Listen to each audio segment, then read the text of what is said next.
دوعای بچوک زۆر مشکلەیە هەروەکو مەسەل بۆتانە گەرماڵە پیاوێکی بەنو ئیسرائیلی لە بینی کۆمەڵە شاخا بوو ئەڵێ دەستی وتی خۆی ئەم شاخانە بۆ کێ بە ئاڵتوم ئەڵێ هەمووی بوو بە ئاڵتوم ئەڵێ کە سەیری کرد برا ڕۆخوا چەند سەخی ئەم خەڵکە نەزان خۆی هەر کەس داوای شتی کەمە لێکا کوێرێکی ئەڵێ خۆی کوێر بوو بە 4 شاخی گەڕچێوێ بە ئاڵتوم ماشا مەسەلە ئەیگەڕێتەوە لە بەنو ئیسرائیلە دەیتۆ مەسەلەی دوعایە سبحان الله ئەبێ ئینسان زۆر سەیری دوعای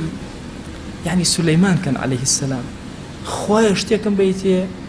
نەپێش من نەدوێ من نەیە بەکەس ئەوە دوعایە ئەبزانە خوا چی پێعاتە هەرچی جنۆکە بۆ مسەخەر کرد هەوای بۆ مسەخەر کرد يعني زۆر شتی پێعتا کرد هەمووی لە خزمەتیاوە ئیشیانە کرد هەمووی ئامادەگی باش هەرچی حەشەراتی سەرزەویشە لە بەردەم سولەیمان هەمووی ئەوەستا جوندی سولەیمان وێ بەڕاستی ئینسان کە دوعا ئەکات